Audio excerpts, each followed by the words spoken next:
Nigel, the chalk Goby, deciding he wants to rearrange a massive amount of my sand bed.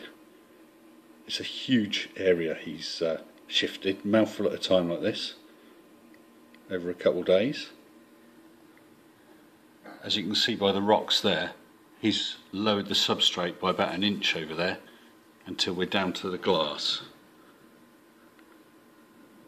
At the back there, where it's disappearing in the middle behind the Royal Gramma, that must be a total of about 6 inches from the base of the tank.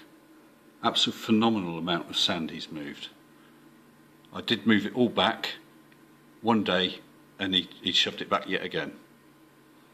I'm not quite sure what I'm going to do. I don't mind him moving stuff around a bit, but I don't like the bare bottom. So we'll have to see quite how we can get him happy without rearranging everything. My rose bubble tip anemone reappeared after about 4 or 5 weeks. I put him in, the next day he'd gone and I could not see him. I was sure he was a goner. And then I suppose the best part of 2 weeks ago, maybe a week and a half, he reappeared and he's stayed in this place since. He's had a little bit of squid today, totally happy to feed. Very, very pale colour. People commented that it looked bleached. The supplier, Mail Order Coral, said that's how all of this batch had come in, and it seems totally healthy. I guess it's just a slightly different colour morph. Very pretty thing. I transferred up a few of these fan worms from my sump, and they seem to like it. They're spreading like nobody's business. Got a whole bunch of them there. Over in this area, you've got a whole load more. And at the other end of the tank, you got a whole bunch there. And they're quite nice looking things, and I don't mind them. And I guess if I wanted to get rid of them, it wouldn't be too difficult, or cut down the numbers. Oh, there's Tim. It's a pretty little thing. For some reason, he's as nervous as anything of the Jeremy the fox face, even though Jeremy the fox face has done nothing, and whoop, he's gone into his hole. And this fox face is growing nicely. He's a fat old boy. And if you see that, as friendly as ever, anything, eats anything. He's a chunky little fella. There we go.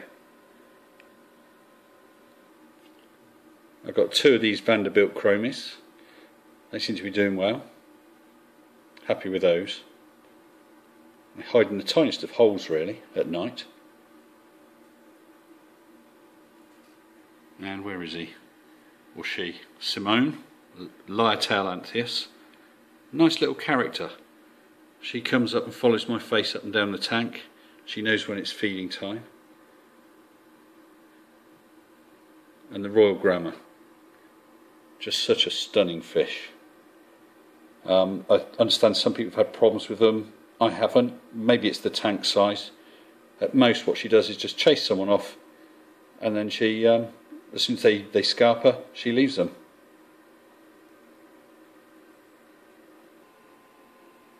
This Lyretail is continuing to grow at a fantastic pace. Impressive thing. And it looks much nicer in real life than it does on camera. And seeing the polyp sway is just gorgeous. One of my new favourites is this one up here. Started off very slow growing, but it's starting to pick up now. It's got a beautiful purplish tinge to it.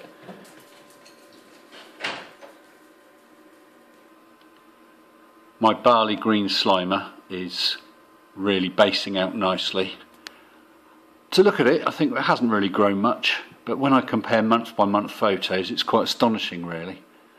Lovely coral, and the way it fluoresces under the blue lights in the evening is just gorgeous.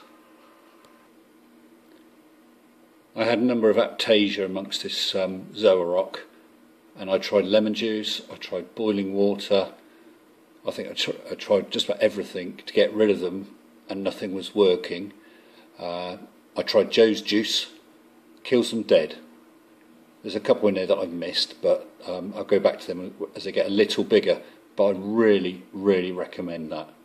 It's the only thing I've come across so far that works. The frilly tonga mushroom is doing really well. The tentacles are a lot longer than when I first had it. When I'm feeding corals, I give it a couple of meaty bits and it curls up round it. Still waiting for it to split. Every now and then it looks like it might be, and again I think it's getting closer to that. But yeah, happy with that as well. Lyretail hystrix is just growing like a rocket. I accidentally knocked one piece off. I just super glued it to a piece of a frag plug and it's just taking off. I'm going to make up a couple of frags for a friend who is just starting with corals. But a nice easy one, very effective.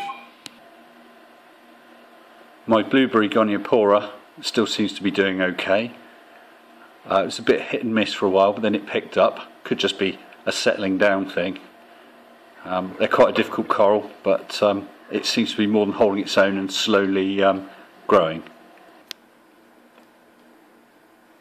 When my Duncan lost a branch due to the hermit crab, I created that as a frag. It's now two and nearly three heads there, and the remaining branches I put all on one piece of coral, almost as a placeholder, and each of those has 2, 3, maybe even 4 heads.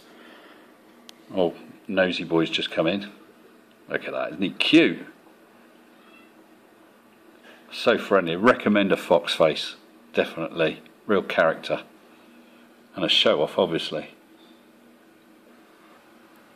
I've got a couple of Acropora tenuis. I forget the names of them off the top of my head. I think this is blueberry. It has got or raspberry, not sure. I'll check and tag the name onto the video. It's a very pretty thing, lovely colours. So I've got this one, and also from mail order corals, this one, which I think was vanilla ice, but it's so small right now that it's hard to see much detail. So I can see pinkish tips and whiter behind, but I very much doubt that's going to show up on the video. One of my more unusual frags is this scrolling Leptoceras. It's quite ugly as a frag because it's cut and you've got the great big cut marks, but that's healing up, as you can see, especially across the bottom. But all of those lines are like golden thread, fluorescing golden thread under the blue lights. I suspect it's going to be quite a slow grower, but it's going to be a stunner.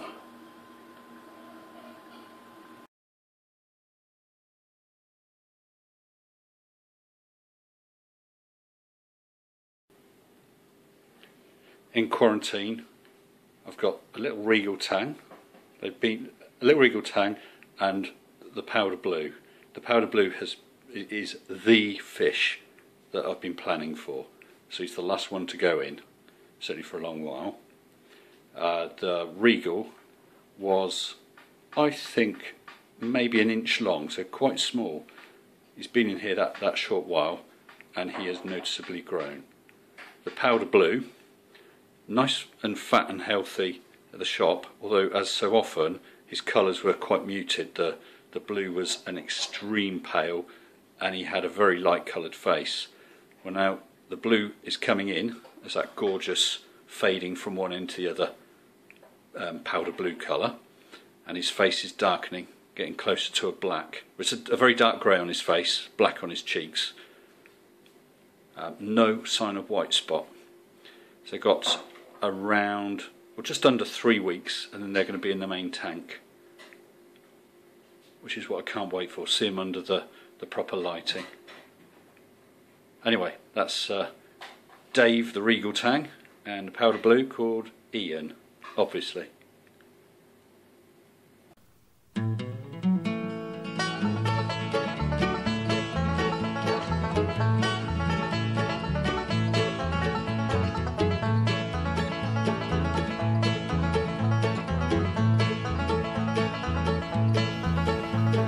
Finally, I thought I'd give you a full tank shot of where we are now.